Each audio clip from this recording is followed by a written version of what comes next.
नमस्कार, आपका हमारे चैनल में बहुत बहुत स्वागत है। आज हम जानेंगे महालक्ष्मी व्रत के बारे में, पूजा विधि के बारे में और नियम के बारे में और इससे प्रचलित एक छोटी सी कथा। आइए जानते हैं। हर साल भाद्रपद माह के शुक्ल पक्ष की अष्टमी तिथि से महालक्ष्मी व्रत का शुभारंभ हो जाता है और अश्विनी माह के कृष्ण पक्ष की अष्टमी तिथि पर इसका समापन होता है। महालक्ष्मी व्रत धन की देवी माँ लक्ष्मी को समर्पित है। इन पवित्र दिनों में माता लक्ष्मी की पूजा उपासना से धन संबंधी समस्याओं का नाश होता है।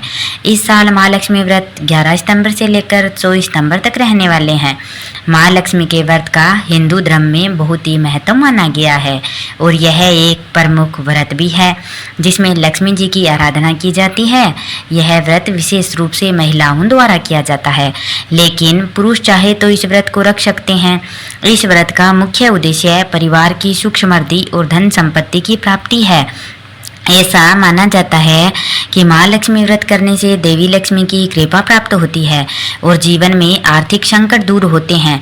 महालक्ष्मी की व्रत की पूजन विधि के बारे में जानते हैं तो प्रातः काल में स्नान कर स्वच्छ वस्त्र धारण कर लें और महालक्ष्मी जी के समक्ष व्रत का संकल्प लें।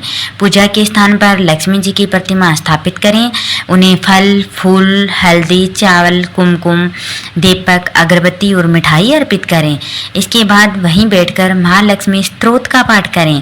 महालक्ष्मी व्रत की कथा सुनें, फिर शाम के समय व्रत का पारण करें और प्रसाद का वितरण करें। महालक्ष्मी व्रत की कुछ नियम भी होते हैं जो शास्त्रों के अनुसार महालक्ष्मी व्रत रखने वाले साधक को 16 दिनों तक तामसिक चीजों का सेवन नहीं करना चाहिए। घर में साफ सफाई का विशेष ख्याल रखना चाहिए क्योंकि साफ सफाई में ही माँ लक्ष्मी का विराजमान होती है। हर रोज माँ लक्ष्मी के सामने दीपक जलाएं और उनकी विधिवत पूजा करें। यह व्रत रखने वालों को खट्टी चीजों से परहेज अवश्य करना चाहिए। लक्ष्मी जी की पूजा के बाद 16 दुर्वा घास की गांठ को पानी में डुबोकर शरीर पर छिड़कना चाहिए। इन 16 दिनों में क्रोध और अहंकार से बचें, किसी का अपमान न करें और वाणी पर संयम रखें। आइए जानते हैं महालक्ष्मी व्रत की कथा कि किस प्रकार महालक्ष्मी का यह व्रत शुरू होता है। महालक्ष्मी व्रत से जुड़ी एक कथा का वर्णन पुराणों में मिलता है। इस कथा के अनुसार एक गांव में एक गरीब ब्राह्मण रहता था जो भगवान विष्णु का भक्त था। एक बार उसकी भक्ति से प्रसन्न होकर भगवान विष्णु ने उसे दर्शन दिए और उससे वरदान मांगने को कहा। भगवान की बात को सुनने के बाद ब्राह्मण ने लक्ष्मी जी का निवास घर में होने की कामना रखी। ब्राह्मण की इच्छा को सुनने के बाद विष्णु भगवान ने कहा कि तुम्हारे गांव के मंदिर के पास एक महिला उपले थापती है, वही देवी लक्ष्मी है। उस स्त्री यानी देवी लक्ष्मी को अपने घर आने का आमंत्रण दो। भगवान विष्णु के बताए अनुसार उस ब्राह्मण ने वैसा ही किया। वह उपले थापने वाली स्त्री यानी देवी लक्ष्मी के पास गया और उन्हें घर आने का निमंत्रण दे दिया।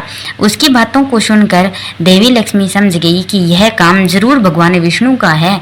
इसके बाद उन्होंने ब्राह्मण से कहा कि तुम 16 दिनों तक महालक्ष्मी का व्रत रखो और 16वें दिन रात के समय चंद्रमा को अर्घ दो। ऐसा करने से तुम्हारी सब मनोकामनाएं पूर्ण होगी।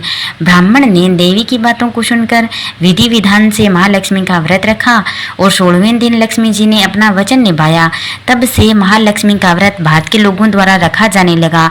इस प्रकार जो भी महालक्ष्मी का व्रत करता है उसे चंद्रमा के सामने 16वें दिन अर्घ अवश्य ही देना चाहिए। आप इस व्रत में फलाहार कर सकते हैं और 16वें दिन के बाद में व्रत का उद्यापन किया जाता है। यदि आप 16 दिनों तक महालक्ष्मी व्रत करने में असमर्थ होते हैं तो शुरुआत के 3 व्रत या फिर आखिर के 3 व्रत भी रख सकते हैं। यह व्रत निर्जला तो नहीं रखा जाता है, बस अन्न ग्रहण करना वर्जित होता है, तो आप एक टाइम ही अन्न ग्रहण करें। इस प्रकार अगर कोई भक्त माँ लक्ष्मी का व्रत करता है तो उसको इस व्रत के दौरान स्त्रियां देवी लक्ष्मी को सुहाग की सामग्री, सभी पूजा की सामग्री चढ़ाती हैं। यह भी शुभ माना जाता है और हर रोज शाम या सुबह आरती भी अवश्य ही करनी चाहिए। इस प्रकार महालक्ष्मी व्रत के बारे में अगर आपको जानकारी अच्छी लगी हो तो प्लीज़ हमारे चैनल को लाइक करें और सब्सक्राइब अवश्य ही करिएगा। बहुत बहुत धन्यवाद।